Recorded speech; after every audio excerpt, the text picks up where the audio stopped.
Hey everybody, and welcome to our Week 2 exit interview for Big Brother Canada 10 this season with Jay. Now, we have so much to get to in this exit interview, but first, let me remind you guys, wherever you are watching this, make sure that you follow, like, and subscribe. It is the best way to help support our shows.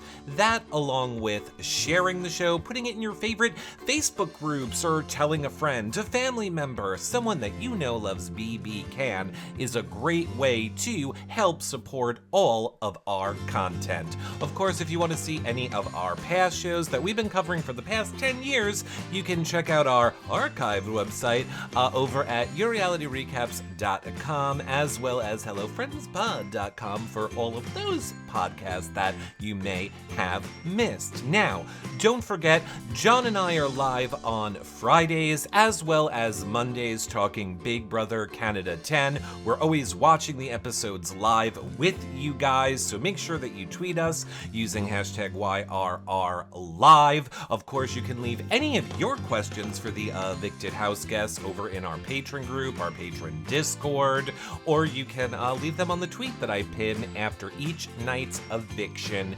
episode. Okay, so that being said, let's go see how Jay is feeling now that their game has been cut short.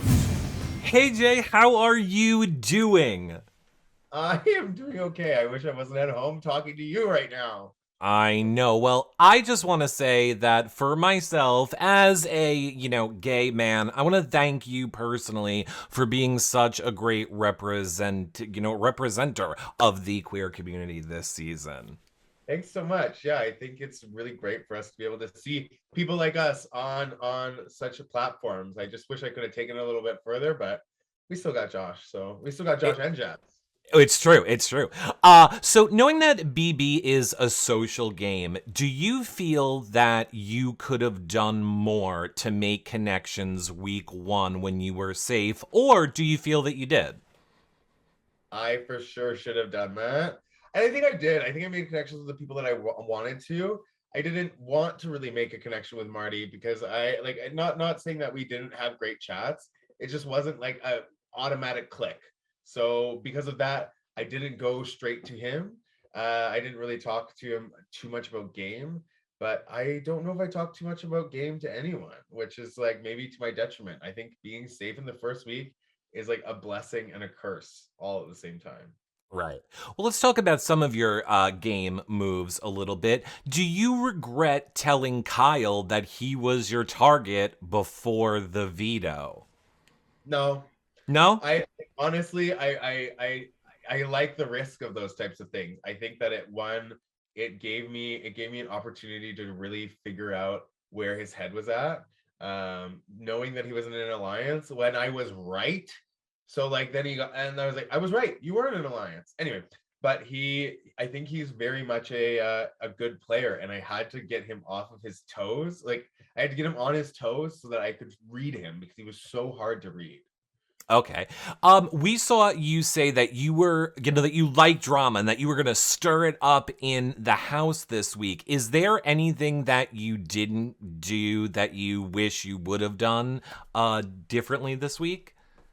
Honestly, I went through every single avenue. I think I haven't watched the episode, but I went through every situation I possibly could.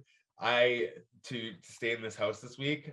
I think maybe I even played a little bit too hard in that way of chatting to people before the veto ceremony a little bit too much, and that's the reason Marty put up Betty instead of Kevin. But I don't know if that's true. I'm like excited to watch the episode because I think he always had Betty in mind over Kevin.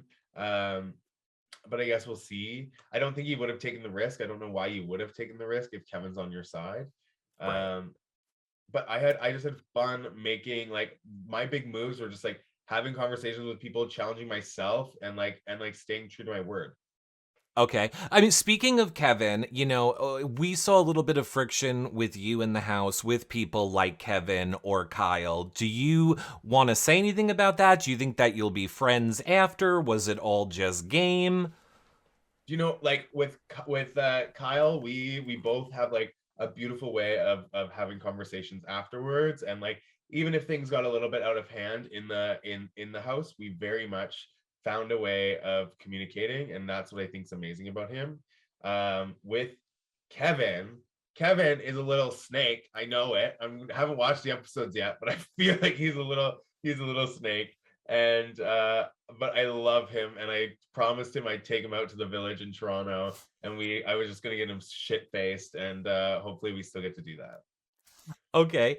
We, saw Rissa tell you that Kyle and Herman were voted for Betty to stay. Why do you think they did that? They were trying to cover all their bases, trying to make it look like Jess and Josh did it, so that if anybody else besides the boys won, they could have a reason why they needed to put them up for the week and not target the big boys. I've never seen that move ever work. So I think if Kyle didn't win HOH this week, he could have been in a lot of trouble. Okay. If you had stayed, who would you have targeted? Kyle. Oh, okay. Who do you hope? Yeah, go ahead. ahead. It would be Kyle and T. I love T so much. I think T's an amazing human. But like when you're playing a game of Big Brother, you can't just always like let the amazing human get as far as they can. So yeah, T, Summer, and Marty and Kyle would probably be the people that I would be most likely targeting. And who do you hope follows next week? Who do you hope's evicted next? Oh, I want it to be. I think I want it to be some crazy twist, and Kyle goes home. Okay. Who do you think is playing the best game right now? I think Herman's playing one of the best games. I think he's very much in every single circle. He's very chill. He's very nice. He's so funny. Just like, and such a genuine-ish person. Genuine as an actual person, but game player, very good game player, very great social skills. And I think he has a really good chance of winning this year. Is he who you would want to win? Who would you want to win? I want Josh to win. Well, me too. I'd love to see Josh win. I would love to see Jess win. I would love to see a little queer person win again. 100%. Well, I have your final two questions, although I just have to ask because I feel like you're someone I can ask this. How good looking is Geno in person? Oh my God. It's because I feel like he's amazing. It's actually like he sleeps in the bed next to me, and you're just like, how you are perfect. And like we had a game one day that we're like, try to find something wrong with Geno. It's like he's nice, he smells good, he showers every day, he has good hygiene, he like has an accent. Like there's nothing about him that is like incorrect, he like saves babies and cats from fires. Exactly. Well, you are pretty great yourself, Jay. Final question. Is there anything you learned about yourself coming out of this Big Brother Canada experience that you might not have known when you were, started this journey? Yeah, I think that I do bring joy into every space that I go into, and that's like what I'm really focusing on. But in that, I've been leading with joy for the past like 4 years, trying to really connect back to that. But there's always those two sides of Jay. There's the like there is two sides, that one of them came out in this game, and then another one came out in this game, and it's fun to know that there's that. I think I really got to connect back to my emotions. I'm not really a big crier, so I'm really not excited to see myself cry on TV, but I think being able to reconnect to my emotions was a really, really pivotal thing for me in this game. I love that. Is there anything that you want to say to your fans watching? Fans, hi. Well, you know what? All we can hope is that we get a redemption season.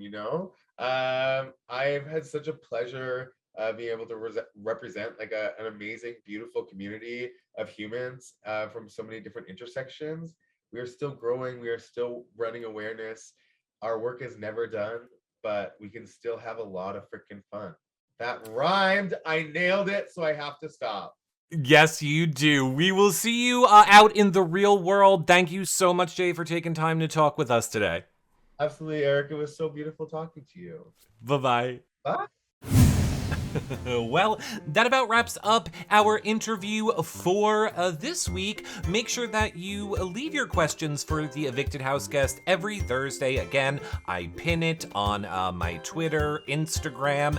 It's in our Discord. It's in the patron group. You can leave your questions there, and I will ask them for you. I know you guys have stuff you want to know. Of course, make sure that you're following in all of those places: Twitter, Twitch, Facebook, Instagram, YouTube, all of your favorites, so that you get alerted every time we go live. We are live every single day for hours and hours. It's like the Eric Live feeds. We Twitch at night. Of course, we talk Big Brother Canada on Mondays, and Fridays are the official shows with these exit interviews. Of course, we talk it all week long on our Hangout and Twitch shows as well too. So make sure that you guys come on down. But you sharing these shows are the best way to help support them.